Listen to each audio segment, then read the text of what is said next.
Never heard of this quiet man? No, this is bizarre.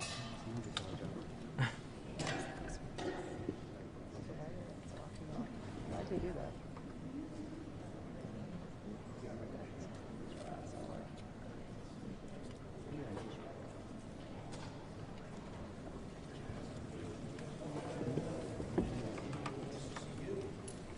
There he is.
Well, it's very exciting being chairman, but maybe more importantly, saving this incredible structure and building and concept. And it's done so well. You know, we've raised a tremendous amount of money tonight for the building itself and for the charities overall. And we're really happy. It's been you see the way it's been received. It's been like it's never been before. And this building, this beautiful building, is going to be brought back to life. We've already started. And it'll be better than it was from day one. Do you guys honors represent the funding of Americans and presidents? What do these honorees Well, we have great honorees. This is a group that really is unique. I think it's one of the, I mean, look, over the years I've been watching, and you've had some wonderful honorees, but I think this is really very much unparalleled. So we're going to see how it turns out. I think it's going to be a great evening. Firstly, Melania, can I ask you about the upcoming video? Can you tell us anything about that? Latina will be out January 30th, so I'm looking forward to it, and I hope people will come and see it. It will be 20 days in my busy life before inauguration. We look forward to seeing that. And what does it mean to you? You have celebrated the art and design as part of your journey. Tell us what it means to you. Well, it really means we're bringing back the capital, Washington, D.C. If you look back a year ago, it was a very unsafe place. Beautiful, but unsafe, but it wasn't properly kept. It was not in good condition. Now it's in very good condition, and as you know, crime has been brought down to a level that nobody's ever seen here before, so we're very proud of that. Thank you very much. President. Say it. I don't know. I hear that, but I don't know. That's not up to me. That's up to the board. The board makes that decision. I have a very prestigious board. If you look at the names, I don't think there's a board like it. So that would be up to the board. Thank you. Say it? Well, I think maybe not tonight. This is about the Kennedy Center. Thank you.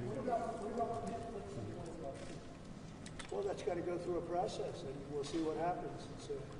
Netflix is a great company. They've done a phenomenal job. Ted is a fantastic man. I have a lot of respect for him, but it's a lot of market share.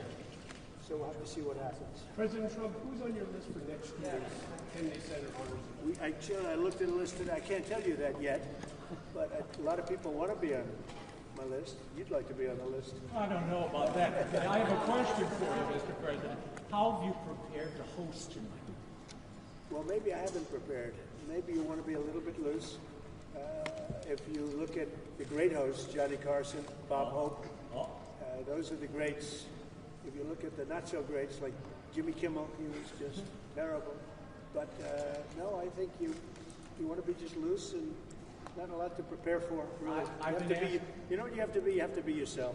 I've been asking your cabinet tonight, is this going to be more Johnny Carson or Don Rickles? Well, Don, I knew them both, and they were both great guys and friends of mine. Both difficult, very difficult, but great. I mean, I was really very close to both of them. You can't compare them; they were very different. But Johnny Carson for hosting was top of the line. President Trump, Jesse Waters has a question for you. What was your favorite moment of 2025? It was a big year. I think when Jesse Waters interviewed me. It was such a phenomenal interview. He's a great guy, and you're a great guy. You're doing a very good job out there. I'm proud of you. Thank you so much, President Trump. Who is on your naughty list this year? Oh, that's a long list. I better not tell you it's got a problem out there in the world. No, we have a pretty big naughty list, but our country is doing well. We're the hottest country anywhere in the world right now. And a year ago, we were a dead country. We were a dead country that was laughed at all over the world. We're the hottest country in the world. What would be the And Jesse Waters is terrific. What are you doing the first thing? implications, Mr. President, of the Supreme Court overturning your authority on the tariffs, the emergency authority? What would be the implications for the economy of the country? Well, we have a right to go a different form of tariffs. We have a right to go licensing. We have a right to go other ways. But the form of tariffing, as we call it, the current form of tariffing that's before the court, gives us great national security, more than anything else, because it allows the president to act quickly and effectively, swiftly, and make a decision. And as you know, I ended 8 wars. We're trying to end a 9th, and we thought this would be maybe one of the easier ones. We just did Rwanda and Congo, and that was going on for 30 years. The Russia-Ukraine, I thought was going to be a little bit easier, but it's not being made easy. It's a very tough war, very nasty. 27,000 people died last month, mostly soldiers. I will say that I really think this is really a night of joy tonight because of what's happening with this building. It's going to be fantastic when you see the end product. It's going to be better than it was new, and I think we'll celebrate that. But I will say that our country is doing really well. President Trump expressed concern about using the tariffs, the revenue for a dividend, saying we should be paying on the national debt. Well, we will. I agree with him on that, but I also think that we're making so much money with tariffs that we'll also be able to make a nice dividend to middle-income people. We're talking about middle-income and lower-income people. We're not talking about dividends to rich people. But there's so much money being made from the tariffs, and countries that were taking advantage of us for many, many years are not taking advantage of us anymore. We're taking in tremendous amounts of money from countries that we were losing lots of money to. And you know what? They're okay with it. They're not complaining. They're not complaining about the tariffs. They'd rather not have them, but they're not saying there's anything wrong. And the big thing is, in the court, we have tremendous flexibility with the current system. It's unbelievable for national security. I've ended 8 wars, largely because of trade and because of tariffs. If we go the other tariff route, and there are other routes we can go, but it won't give you the same pure national security as this one. This one is swift and very powerful. Mr. President, what's the next step in Russia-Ukraine talks? What's your next step in Russia-Ukraine talks after the last week's? So we've been speaking to President Putin, and we've been speaking to Ukrainian leaders, including President Zelensky. And I have to say that I'm a little bit disappointed that President Zelensky hasn't yet read the proposal. That was as of a few hours ago. His people love it, but he hasn't. Russia's fine with it. Russia, I guess, would rather have the whole country when you think of it. But Russia is, I believe, fine with it, but I'm not sure that Zelensky is fine with it. His people love it, but he hasn't read it. So someday you'll explain that one to me, Jeff. President Trump, what would you like to see Sylvester Raymond, Stallone? thank you very much. Good job you're doing. Say hello. Thank you. What would you like to see Sylvester Stallone do as a Hollywood ambassador in Hollywood? He is automatic. I mean, as far as I'm concerned, he is one of the ambassadors, as you know. And he's already been doing that. Look, all he has to do is be himself. If Sly is himself, that's all he can be. If he tries to be somebody else, it wouldn't be good. He's a great guy. He's done a fantastic job, and he really deserves this honor. You know, it's something he's wanted for years. And this is bigger than it's ever been. I mean, I don't want to say why. I refuse to say why. But you take a look at this line. Last year, if you look at this line, it was not this. It was a different thing. Why are you and the First Lady expending so much time, so much energy in revivifying and remaking the Kennedys? It's not the Kennedys. We are. Look, Bobby Jr. is doing a fantastic job. It's not the Kennedys, it's our country.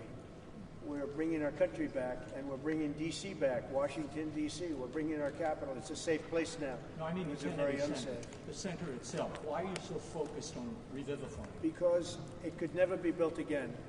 It's got 3 massive places, call them. You have different stages, dance, theater, and you have a place that we're going to be in tonight that there's really nothing like it in the country.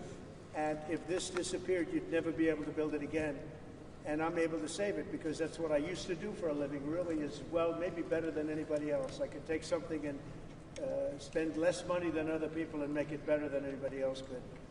The Kennedy Center has a chance to be unbelievable. And, you know, I mentioned yesterday something very important, sound. It's like sometimes you could say, like people, you either have it or you don't. Great sound in this building. A lot of times, and you know the Lincoln Center saga, they've rebuilt one building, most important building, they rebuilt it 4 times, and they've never been able to produce really great sound. The sound in the Kennedy Center